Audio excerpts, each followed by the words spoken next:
Hello students, inorganic chemistry की unit second की series में 2 वीडियो हो गए थे। अब ये थर्ड पार्ट है इसका।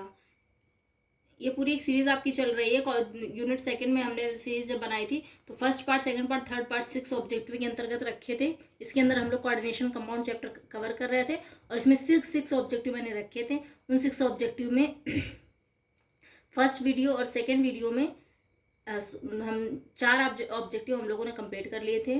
फर्स्ट पार्ट में, थर्ड और फोर्थ सेकंड पार्ट में, और अब फिफ्थ और सिक्स हम लोग इस पार्ट में कवर करेंगे जो कि थर्ड पार्ट है और लास्ट पार्ट है। इसमें हम लोग क्या कवर करेंगे? आइसोमेरिज्म, कोऑर्डिनेशन कंपाउंड्स और वीबीटी यानी बैलेंस बॉन्ड थ्योरी और इसकी लिमिटेशंस भी हम लोग इसी में ही करेंगे। तो बढ़ते हैं हम लोग अपने ऑब्जेक्टिव की तरफ, जो कि है आइसोमेरिज्म, कोऑर्डिनेशन कंपाउंड। आइसोमेरिज्म क्या होता है? आइसोमेरिज्म देखिए, सबसे पहले तो आइसोमेरिज्म समझ लीजिए। पहले तो आप लोगों के 12th क्लास में चैप्टर हुआ करता था पूरा, तो आप बच्चों को पता भी होता था आइसोमेरिज्म। इस टाइम पे तो शायद नहीं है। तो ये आइसोमेरिज्म देखिए क्या होता है।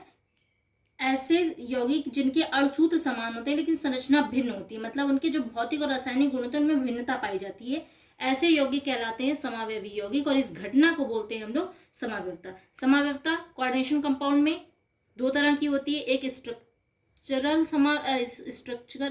आइसोमेरिज्म और दूसरा स्टीरियो आइसोमेरिज्म। स्ट्रक्चरल आइसोमेरिज्म क्या होती है? स्ट्रक्चरल आइसोमेरिज्म होती है ऐसी समावयवता जो संकुलों की संरचना में भिन्नता के कारण होती है। स्ट्रक्चरल आइसोमेरिज्म को हिंदी में बोलते हैं संरचनात्मक समावयवता। संरचनात्मक समावयवता नाम है इसलिए संकुलों के यानी कोऑर्डिनेशन के कोऑर्डिनेट जो कंपाउंड होंगे उनकी जो स्ट्रक्चर में जो अगर डिफरेंस होगा उसके कारण जो आइसोमेरिज्म होगी उसको हम बोलेंगे स्ट्रक्चरल आइसोमेरिज्म। ये कितने तरह की होती है? 7 तरह की होती है। भाई जाहिर सी बात है, एक तरह का तो स्ट्रक्चर हो नहीं सकता, कई तरह का होता है और उनके कारण जो भिन्नता होगी उसको हम बोलेंगे संरचनात्मक समावयवता। ये कितने तरह की होती है? 7 तरह की। 7 तरह में पहला क्या है? पहला है आयनाइजेशन आइसोमेरिज्म, दूसरा हाइड्रेट आइसोमेरिज्म, तीसरा क्या है? लिंकेज आइसोमेरिज्म, फिर कोऑर्डिनेशन आइसोमेरिज्म, फिर कोऑर्डिनेशन पोजीशन आइसोमेरिज्म, फिर लिगेंड आइसोमेरिज्म और फिर पॉलीमराइजेशन आइसोमेरिज्म। पहली क्या है? Ionization isomerism. आयनाइजेशन आइसोमेरिज्म यानी आयनन समावयवता। क्या होती है आयनन समावयवता? जिन यौगिकों का अणुसूत्र समान होता है लेकिन विलयन में भिन्न भिन्न आयन देते हैं उनको हम क्या बोलते हैं?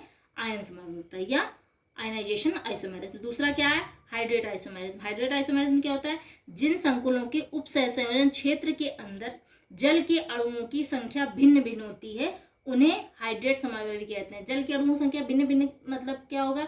जैसे मान लीजिए किसी में वाटर का एक मॉलिक्यूल है .H2O करके लिखा होगा, किसी में 2 मॉलिक्यूल है .2H2O करके लिखा होगा, तो जो वाटर का जो कंटेंट होगा वो अलग अलग होगा, उसको हम क्या बोलते हैं? Hydrate isomerism. नेक्स्ट है लिंकेज आइसोमेरिज्म। लिंकेज आइसोमेरिज्म बोलते हैं बंध समावयवता। बंध समावयवता क्या होती है? जिन संकुलों में एक ही लिगेंड में 2 भिन्न भिन्न परमाणुओं द्वारा केंद्रीय धातु परमाणु से जुड़ा होता है उनको हम बंध समावयवी कहते हैं और इस घटना को हम बंध समावयवता कहते हैं। नेक्स्ट है कोऑर्डिनेशन आइसोमेरिज्म यानी उपसंयोजी समावयवता। उपसंयोजी समावयवता क्या है? जिन संकुलों में धनायन और ऋणायन दोनों संकुल होते हैं तथा उपसंयोजन क्षेत्र के बीच लिगेंड का विनिमय होता है उनको हम क्या बोलते हैं? उपसंयोजी समावयवता बोलते, उपसंयोजी समावयवी बोलते हैं और इस घटना को हम उपसंयोजकता समावयवता या कोऑर्डिनेशन आइसोमेरिज्म बोलते हैं। नेक्स्ट क्या? कोऑर्डिनेशन पोजीशन आइसोमेरिज्म यानी उपसंयोजी स्थिति समावयवता। क्या होती है उपसंयोजन स्थिति समावयवता यानी पोजीशन आइसोमेरिज्म? क्या होती है? जिन बहुनाभिकीय संकुलों में धातु विभिन्न नाभिकों के बीच लिगेंड की स्थिति भिन्न भिन्न होती है उपसंयोजी स्थिति समावयवी कहलाते हैं। नेक्स्ट क्या है? Ligand isomerism. लिगेंड आइसोमेरिज्म क्या होते हैं? देखिए, कुछ ऐसे लिगेंड होते हैं जो स्वयं समावयवता प्रदर्शित करते हैं। जैसे क्या होगा? इसका हम एग्जांपल ले सकते हैं 1,2 ड्राई एमिनो प्रोपेन PN और ड्राई मोनोप्रोपेन TN। ये क्या है? आपस में ही ये समावयवी हैं। ठीक है, तो इनको हम क्या बोलते हैं? लिगेंड समावयवी इन कंपाउंड्स को और इनके इस गुण को लिगेंड समावयवता। नेक्स्ट क्या है? Polymerisation isomerism. पॉलीमराइजेशन आइसोमेरिज्म में क्या होती है, ये जो समावयवता होती है इसमें समावयवियों का सरलतम संगठन तो समान होता है, लेकिन उनके जो आणविक संगठन सरलतम संगठन के गुणित होते हैं, उनको हम बोलते हैं पॉलीमराइजेशन आइसोमेरिज्म। सेकेंड पार्ट में आ जाते हैं। सेकेंड पार्ट क्या है, बंद नहीं कर। स्टीरियो आइसोमेरिज्म में क्या है, त्रिविम समावयवता। ये जो समावयवता होती है केंद्रीय धातु आयन के चारों ओर लिगेंड द्वारा आकाश में विभिन्न स्थान ग्रहण करने के कारण होती है। इसे आकाश समावयवता या स्पेस आइसोमेरिज्म भी कहते हैं। त्रिविम समावयवता के दो पक्ष हैं, वो क्या है, एक है जियोमेट्रिकल आइसोमेरिज्म और दूसरा है ऑप्टिकल आइसोमेरिज्म। जियोमेट्रिकल आइसोमेरिज्म को हम बोलते हैं ज्यामितीय समावयवता या फिर सिस्ट्रॉन समावयवता भी हम लोग इसको बोलते हैं, समपक्ष विपक्ष समावयवता। और दूसरा क्या, ऑप्टिकल आइसोमेरिज्म, इसको हम बोलते हैं प्रकाशिक समावयवता। ठीक है, तो सिस्ट्रॉन समावयवता या ज्योमेट्रिकल समावयवता क्या होती है,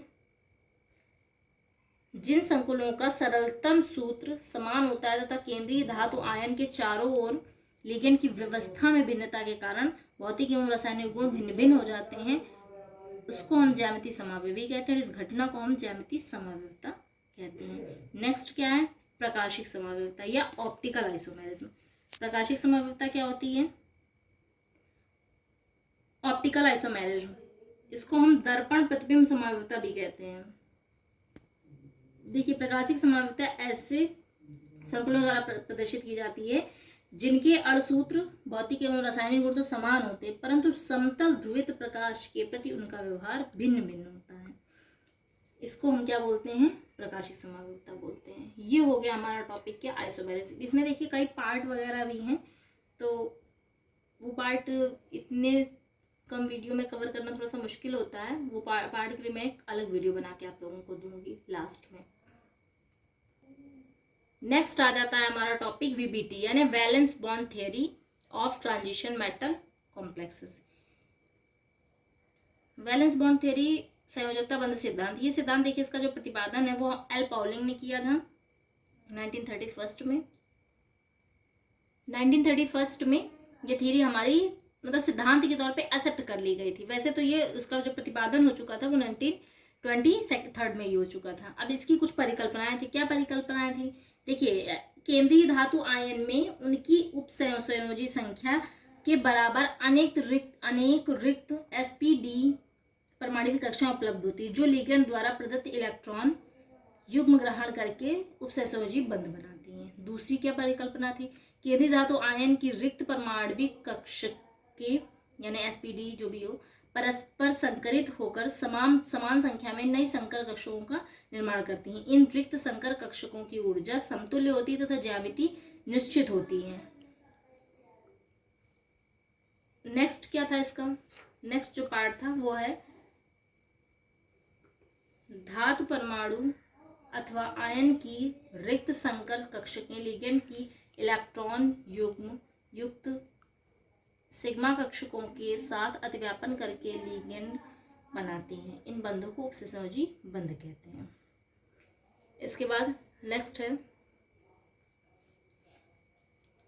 संकरण में जब धातु के आंतरिक N-1D कक्षक प्रयुक्त होते हैं तो निर्मित संकुल को आंतरिक कक्षक संकुल अथवा न्यून चक्रण संकुल कहते हैं, परंतु जब संकरण में बाह्य ND कक्षक प्रयुक्त होते हैं तो संकुलों को बाह्य कक्षक संकुल अथवा उच्च चक्रण संकुल कहते हैं। यहाँ N बाह्यतम कोष को प्रदर्शित करता है।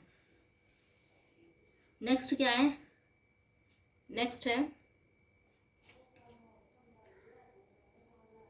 बंधहीन धातु इलेक्ट्रॉनिक आंतरिक D कक्षकों में रहते हैं तथा संकरण में भाग नहीं लेते हैं।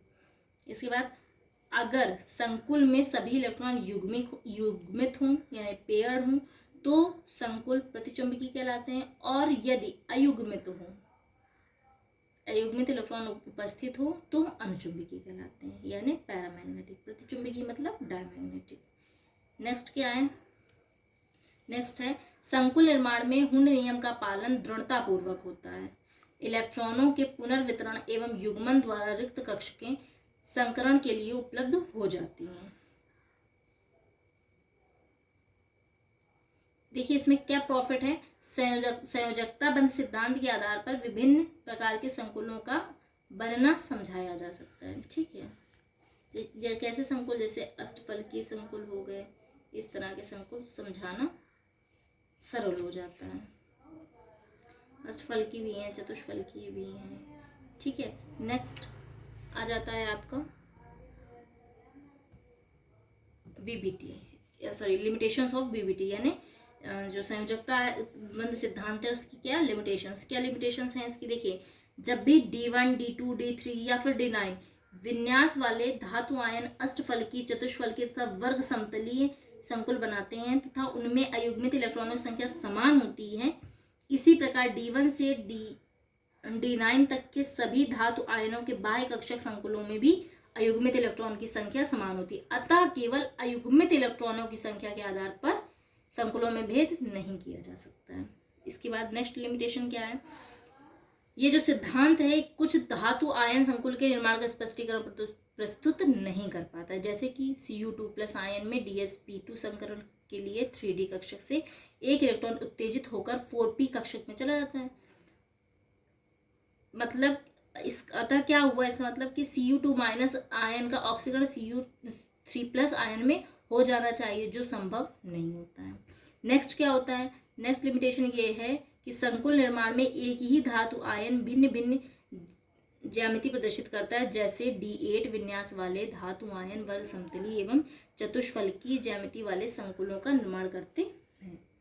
नेक्स्ट क्या है, फोर्थ, ये जो सिद्धांत है इसमें धातु आयन को अत्यधिक महत्व दिया गया, जबकि लिगेंड के महत्व को स्पष्ट नहीं किया गया है।